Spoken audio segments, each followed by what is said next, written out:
நேயர்கள் அனைவருக்கும் உங்கள் நலம் விரும்பி ஆஸ்ட்ரோ ராஜகுமாரியின் இனிய வணக்கம். ஸ்ரீ காலபைரவரின் கருணையினாலும் அருளாலும் நோய் நொடி இல்லாமல் உங்கள் இல்லங்களில் எப்பொழுதும் இன்பம் பொங்கட்டும் என்று ஸ்ரீ காலபைரவரை வேண்டி வணங்கிக் கொள்கிறேன். இன்று நாம் இந்த மாகாளய பற்ற காலகட்டங்களில் நம் முன்னோர்கள் எல்லாம் கூட்டம் கூட்டமாக வந்து நம்முடன் தங்கியிருக்கக்கூடிய இந்த காலகட்டங்களில் மாகாளய பட்சம் அப்படின்னா, பட்சம்னா மாசத்துல பாதி, மாகாளயம்னா மகான்கள் வசிக்கும் இடமா. அப்ப முன்னோர்கள் எல்லோருமே மகான்களாக வந்து வசிக்கக்கூடிய இடம் கூட நம்ம அதை எடுத்துக்கலாம் இல்லைங்களா? அப்படிப்பட்ட காலகட்டத்துல எப்பயுமே அறிவியலும் ஆன்மீகமும் சேர்ந்து இணைந்ததுதான் ஜோதிஷம்.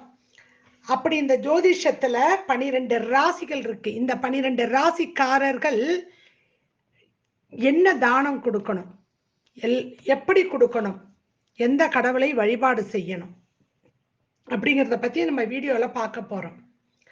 எல்லாருக்குமே பொதுவாக நம் முன்னோர்களுக்கு திதி, தர்ப்பணம், திலகோமம், சிராத்தம் இவையெல்லாம் கொடுக்கணும்னு நிறைய வீடியோ கொடுத்துருக்கேன்.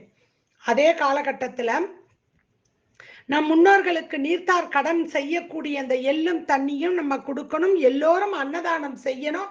கோவிற்கு, பசுவுக்கும், காகத்திற்கும், தெருவில் இருக்கக்கூடிய நாய்க்கும், பூனைகளுக்கும், வயதானவர்களுக்கு, ஏழை எளியவர்களுக்கு, உடல் ஊனமுற்றவர்களுக்கு, இவர்களுக்கெல்லாம் உங்களால் இயன்ற உதவியை இந்த காலகட்டத்தில் செய்தால் அது கிட்டத்தட்ட 100 மடங்கு பலனை உங்களுக்கு கொண்டுட்டு வந்து சேர்க்கும். அப்படியெல்லாம் சொல்லி இருக்கிற எல்லா வீடியோலையும் இது போக 12 ராசிகளுக்கு என்ன மாதிரி எல்லாம் செய்தால் நன்றாக இருக்கும். ஏன்னா கொடை வள்ளல்களில் முதன்மையானவன் கர்ண மகாராஜா. அந்த மகாராஜா அன்னதானம் செய்யாமல் இருந்ததனால் சொர்க்கத்தில் அவர் தங்க கட்டிலில் படுத்திருந்து எங்குமே எல்லா இடமும் சொர்க்கமாக அவருக்கு இருந்த போது கூட அவருக்கு பசி இருந்ததா. சொர்க்கத்துல எனக்கு எப்படிடா பசி இருக்கும் அப்படின்னு போய் கேட்கும் பொழுது, கர்ணன் தேவர்கள்ட்ட கேட்கும் பொழுது, கர்ணா நீ எல்லா தானமும் பண்ணின, ஆனா அன்னதானம் பண்ணல. அப்படி அன்னதானம் பண்ணாததுனால உனக்கு பசிக்குதுப்பா. இந்த மாகாளய பட்ச காலகட்டத்துல போய் நீ இந்த 15 நாட்கள் சூட்சுமமாக இருந்து அன்னதானம் பண்ணு அப்படின்னு அவரை அனுப்பி விடுறாங்களாம்.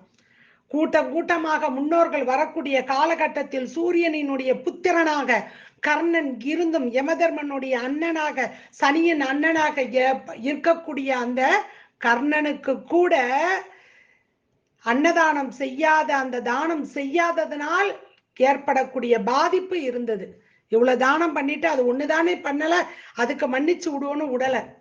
ஏன்னா நீதி நேர்மை தவறாது இருக்கக்கூடியவன் சூரியவன் புத்திரன், சூரியன். அதனாலதான் சூரிய புத்திரங்களுடைய கையில தர்மத்தை கையில கொடுத்துட்டாங்க. யமதர்மன் கிட்டையும், சனி பகவான் கிட்டையும், கர்ணன் கிட்டையும் அந்த தர்மத்தை கொண்டுட்டு போய் அவங்க கையில கொடுத்துட்டாங்க. அதனாலதான் கர்ணனே சொல்லியிருக்காரு. கர்ணனுடைய திருவாக்கு என்ன அப்படின்னா, யாரெல்லாம் மாகாளய பட்ச காலகட்டங்களில் அன்னதானம் அளிக்கிறார்களோ அவர்கள் பாக்கியம் பெற்றவர்கள், அவர்களை அறியும் சிவனும் ஆசீர்வதிப்பார்கள் என்பது கர்ணனுடைய திருவாக்கு. ஏன்னா அவருக்கு அந்த ஆசீர்வாதம் கிடைச்சது நமக்கு கிடைக்கணும். அப்ப எவ்வளவு ஒரு சிறப்பு பாருங்க இந்த காலகட்டம் அப்படிங்கிறது. அப்ப நம் முன்னோர்களுக்கு இந்த பூலோகம் வரும் பொழுது அவர்களுக்கு கொடுக்க வேண்டியதை கொடுக்கணும். அதே நேரத்துல பொதுவாக இருக்கக்கூடிய தானங்களும் செய்யணும்.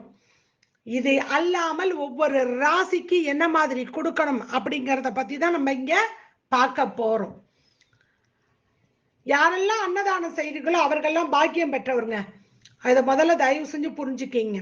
எல்லாம் தண்ணியும் யாரெல்லாம் முன்னோர்களுக்கு கொடுக்குறீங்களோ அவங்களுக்கு சகல சௌபாக்கியங்கள் வந்து கிட்டும் என்கிறது ஆன்மீக நூல்கள் அத்தனையும் சொல்லுது. இத புரிஞ்சுக்கிங்க, சரிங்களா? வாங்க 12 ராசிக்குள்ள போய் என்ன கொடுக்குறாங்கன்னு பார்ப்போம். ரிஷப ராசி நேயர்களே, உங்க ராசிக்கு அஷ்டமஸ்தான அதிபதியாகவும் 8க்கும் 11க்கும் அதிபதி குரு பகவான் லாபஸ்தானத்தில் அமர்ந்திருக்கிறார். ஏன்னா அவர் தர்ம கர்மாதிபதி காலபுருஷனுக்கு. அதே வேளையில் 9க்கும் 10க்கும் இருக்கக்கூடியவர் தர்ம கர்மாதிபதியாக இருக்கக்கூடிய சனி பகவான் பாக்கியஸ்தானத்தில் தர்மஸ்தானத்தில் அமர்ந்திருக்க வேளையில் வரக்கூடிய இந்த மாகாளய பட்சம் 12ஆம் இடத்தில் தந்தை வழி கர்மாவை சொல்லக்கூடிய ராகு பகவான் விரயத்தில் தாய் வழி கர்மாக்களை எல்லாம் கொண்டு வந்து சேர்க்கக்கூடிய கேது பகவான் ருண ரோக சத்ராதிபதி இடத்தில் அமர்ந்திருக்க வேளையில் வரக்கூடிய இந்த மாகாளய பட்ச காலகட்டமாவது உங்களுக்கு உங்க ராசிக்கு 4ஆம் வீட்டு அதிபதியாக இருக்கக்கூடிய சூரிய பகவான் உங்க ராசி அதிபதி, உங்க ராசிக்கு 6ஆம் அதிபதியான சுக்கிரனுடன் இணைந்து உங்களுடைய சுய புத்தி உங்க பாட்டனார் இடத்துல உட்கார்ந்துருக்காங்க சூரியனும் சுக்கிரனும். அப்படி இருக்கக்கூடிய வேளையில் சூரிய சுக்கிரன் குரு இவர்கள் சம பார்வை பார்த்து கொண்டு இருக்கக்கூடிய வேளையில் வந்திருக்கக்கூடிய இந்த மாகாளய பட்ச காலகட்டத்தில் தர்மம் செய்யணும். ஏன்னா சனி பகவான் தர்ம கர்மாதிபதி, அந்த இடத்துலயே தர்மத்தின் இடத்துல உட்கார்ந்துட்டு இருக்காரு. அப்ப நீங்க என்ன பண்ணணும்? எள்ளு சாதம். ஏன் அப்படின்னா சனி பகவானுக்கு உகர்ந்த இந்த எள்ளு சாதத்தை நீங்க சனிக்கிழமை இந்த மாகாளய பட்ச காலகட்டத்துல என்னைக்கு சனிக்கிழமை வருதோ அன்னைக்கு செய்யலாம், இல்லை எப்ப வேணாலும் செய்யலாம். அதை வந்து சனி பகவானுக்கு அங்க நிவேதனம் செய்து விட்டு கோயில்ல வரக்கூடிய பக்தர்களுக்கு கொடுக்கணும். முடியறவங்க கொடுங்க, இல்லை வீட்டுல செஞ்சு அக்கம் பக்கத்துல இருக்கிறவங்களுக்கு கொடுங்க.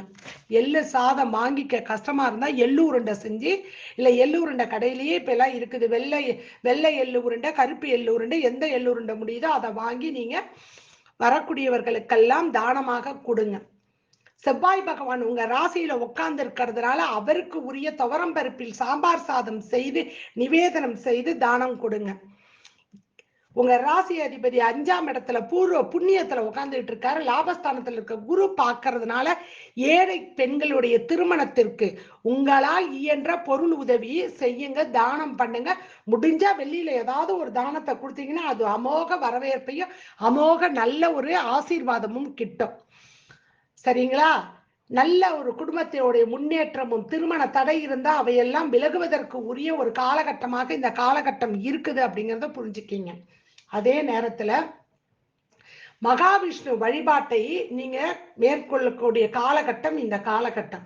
அப்ப மகாவிஷ்ணுவையும் பித்திருக்களையும் நீங்க வழிபாடு செய்தீர்கள் என்றால் உங்கள் வாழ்வில் ஒரு வசந்தம் வந்து சேரும் என்பது நிசத்தனமான உண்மை. செஞ்சு பாருங்க. சரிங்களா? அடுத்தது மிதுன ராசியில் வந்து சந்திக்கிறேன். நன்றி, வணக்கம். ஸ்ரீ குபேரன் டிவியை பார்த்தமைக்கு நன்றிகள். மேலும் இது போன்ற தகவல்களை தெரிந்து கொள்ள ஸ்ரீ குபேரன் டிவியை சப்ஸ்கிரைப் செய்யுங்கள். மறக்காமல் பெல் ஐக்கானை கிளிக் செய்யுங்கள்.